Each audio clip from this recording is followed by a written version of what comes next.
থাকোঁ কংগ্ৰেছৰ আমোলতে দুৰ্নীতি ভ্ৰষ্টাচাৰতে শেষ বুলি মই যে কৈ থাকোঁ আজি মই ছাত্ৰ সংগঠনৰ পৰা আহি পেলাই মই যে পলিটিকেল পাৰ্টি যেতিয়া জইন কৰিছিলোঁ এতিয়া কিমান বছৰ হৈছে মোৰ হাৰ্ডলি মোৰ 2.5 বছৰ বা হাৰ্ডলি মোৰ 3 বছৰ হোৱাই নাই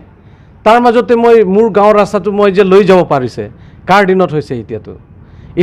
নতুন ৰাস্তা হ'বলৈ গৈ আছে এইটো কংগ্ৰেছৰ মানুহবিলাকে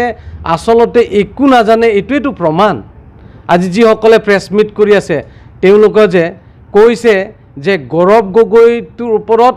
অপমান হৈছে বুলি কৈছে এইটোতো মানে অপমান কোনে কৰিলে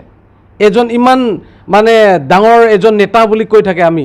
ভাবিছিলোঁ শিক্ষিত আৰু বুজি পোৱা মানুহ বুলি ভাবিছিলোঁ কিন্তু লোকৰ ঘৰত কোনোবা চেংডন ৰংহাঙৰ ঘৰত গৈ পেলাই ফটো তোলাটো কিমান অপমান নহয় নেকি CM ছাৰৰ পুত্ৰ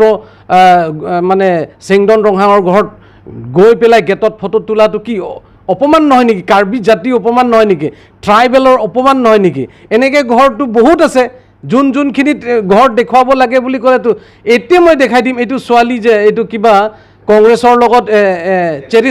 চেৰিছমা ৰং পিপি ঘৰত আপোনালোকে গৈ দেখক না এইটো য়েলো ট্ৰীটো কিমান ডাঙৰ ঘৰ এইটো আপোনালোকে চাওকচোন আৰু একটা কথা আছে তাৰ নিজৰ ঘৰটো ফটো ধুনীয়াকৈ দি পেলাই এতিয়াতো ফেচবুকত ওলাই গ'ল আৰু এনেকৈ ৰতন ইংতি ঘৰটো জগত সিং ইংতি ঘৰটো এইবিলাকতো কি জগত সিং ইংতি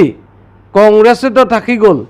MLA তো ASDC দিনৰ পৰা 15টা বছৰ আমাৰ সুৰুপথাৰতো EMO হৈছে কাম নকৰিলে এইটো কোন হয় এইটো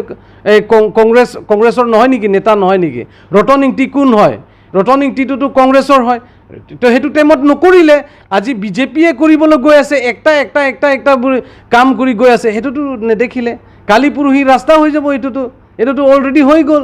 তো এইটো কথাত মোৰ গাঁৱত ৰাস্তা হ'বই এতিয়া 100% হ'বলৈ গৈ আছে 100% কৰিবলৈ গৈ আছে এতিয়া সব ৰাস্তা ভাল হৈ যাব এতিয়াতো তেওঁলোকেতো এইটো মোৰ গাঁৱত ৰাস্তা বুলি কৈছে ভালেই কৈছে এইটো তেওঁলোকে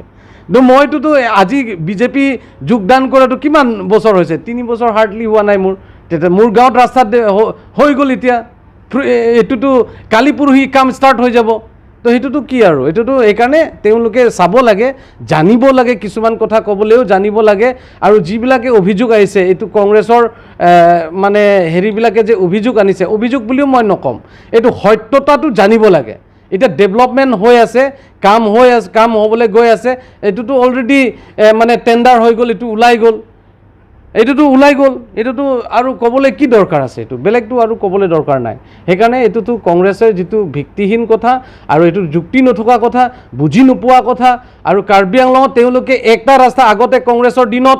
মই সদায় কৈ থাকোঁ বকজানৰ পৰা আহি পাওঁতে ডিফু আহি পাওঁতে কিমান ঘণ্টা লাগে 3 ঘণ্টা 4 ঘণ্টা লাগে এতিয়া কিমান ঘণ্টা গৌৰৱ গগৈ আহোঁতেতো 1 ঘণ্টা পাইছে না বকজানৰ পৰা ইয়ালৈকে তো সেইটো কথাটো তেওঁলোকে পাহৰি গ'ল এটা সব ৰাস্তা 4 লাইন ৰাস্তা এইটো হৈ গ'ল এতিয়া টাইমত এইটো ক'লে নহ'ব নহয় এইটো ডেভেলপমেণ্ট হৈ আছে আৰু 100% মোৰ গাঁৱত ৰাস্তা হৈছে এইটোতো মই কৈ আছোঁ এতিয়া মই আপোনালোকক মই অৰ্ডাৰো দি দিব পাৰোঁ এইটো আছিলে আপোনাৰ PMGSY স্কিমৰ পৰা আহিছে এইটো মই মানে আপোনালোকক এইটো দি দিব পাৰোঁ মই আপোনালোকক অৰ্ডাৰোতো দি দিব পাৰোঁ মই সেইকাৰণে এইবিলাক বস্তু হৈ থকা বস্তুটো মইতো বহি নাথাকোঁ কেৱল মোৰ গাঁৱত ৰাস্তা নহয় কংগ্ৰেছৰ আমোলতে এই সুৰুপথাৰ সমষ্টি যে একো নকৰিলে আপোনালোকে চালে গম পাই যাব এতিয়া বিজেপি আহাৰ পিছতহে এটাকৈ ৰাস্তাও হৈছে এটাকৈ ডেভেলপমেণ্টো হৈছে এইটোতো সঁচাটো সুৰুপথাৰ আগতে কংগ্ৰেছৰ দিনত কি আছিলে ক'বলৈ গ'লেতো একো নাই এতিয়াতো পুৰা হৈ আছে স্কুল হৈ আছে সব ডেভেলপমেণ্ট হৈ আছে না তাততো এইটো মই